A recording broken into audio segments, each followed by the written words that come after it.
Bonjour Olivier, Bonjour Saïd. on est très heureux de vous recevoir Olivier, c'est chouette. Est-ce que vous pouvez nous parler de vos engagements et surtout du Collège de Paris? Alors le Collège de Paris, c'est une entreprise à mission dont la raison d'être est de rendre l'excellence accessible. Ça veut dire qu'on s'efforce de faire des formations de la meilleure qualité possible pour le plus grand nombre de personnes. Et on va former cette année 16 000 étudiants, dont 80% à titre gratuit et rémunéré grâce à l'apprentissage, 35 000 adultes en formation continue ou demandeurs d'emploi, et plus de 3 500 élèves à l'étranger. Alors au-delà des engagements en matière d'action de formation, quelles sont les actions concrètes qui sont réalisées et qui peuvent davantage permettre de pérenniser l'inclusion économique ou le sujet de l'inclusion d'une manière globale?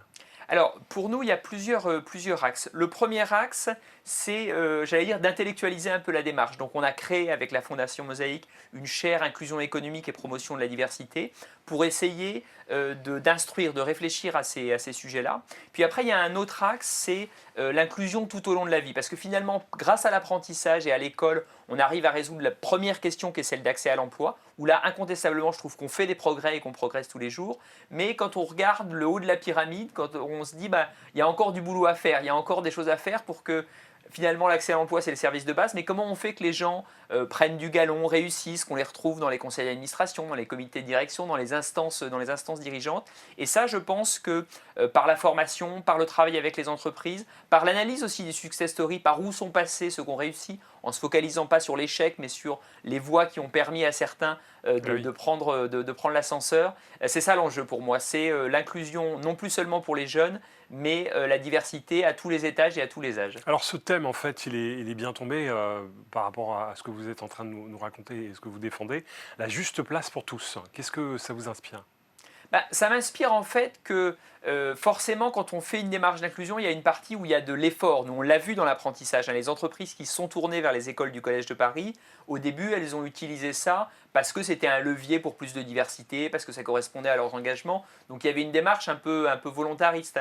Et puis très vite, et c'est ça qui est important, c'est que quand on a des besoins d'emploi importants, on va utiliser ce levier pas seulement parce qu'on a envie de s'engager sur ce terrain, mais tout simplement parce qu'on a besoin de recruter, parce qu'on a besoin de recruter tous les talents, qu'on a besoin de mettre les talents, je reprends l'expression, à leur juste place, et on découvre que cet engagement pour la diversité, c'est un levier de réussite pour les entreprises. Est-ce que vous pouvez nous donner deux, trois exemples en fait qui permettent à votre organisme de formation, à vos organismes de formation, de s'adresser plus particulièrement en fait à ces populations qui ont moins de chances que les autres?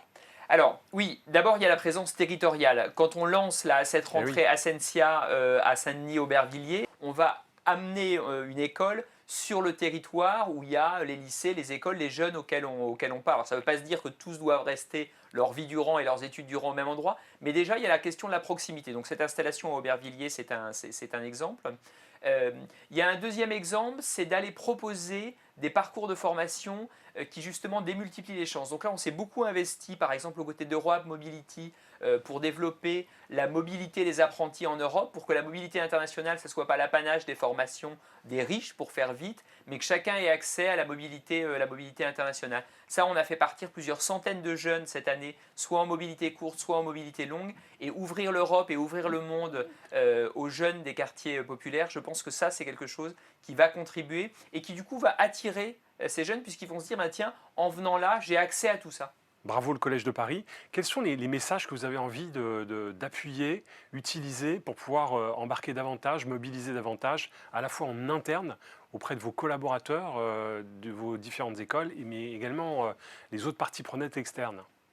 Alors, en interne, c'est toujours dire que la diversité est une richesse et il faut qu'elle devienne tellement naturelle qu'elle soit plus un sujet, qu'on la constate en passant à travers les couloirs de l'école sans avoir même besoin d'en parler ou de l'évoquer, parce que personne n'a envie d'aller dans une école en se disant c'est l'école de la diversité, où les gens ils ont envie, c'est normal d'aller dans des écoles comme les autres avec les mêmes chances de réussite. Donc le message c'est n'en faites plus un sujet mais une réalité concrète visible à l'œil nu. Le message externe, c'est ce qui fonctionne, il faut le continuer. Bien sûr, il faut prendre des nouvelles initiatives, il faut des nouveaux engagements, des nouveaux financements. Il y a plein de réformes, je pense à celle de France Travail qui me semble aller vraiment dans le bon sens pour accompagner ce mouvement. Mais il y a des trucs qui marchent. L'apprentissage, par exemple, ça fonctionne pour la diversité. Donc le soutien aux entreprises qui recrutent des apprentis, des prises en charge qui permettent de déployer cette formation dans des bonnes conditions, un cadre réglementaire où les acteurs de l'apprentissage sont encouragés, en particulier les CFA. Voilà, tout ça, il y a eu beaucoup de progrès ces dernières années. Il ne faut surtout pas casser ça, il faut continuer à l'encourager. Super, merci pour vos messages extrêmement optimistes et votre bienveillance sur cette question-là. À bientôt Olivier. À bientôt.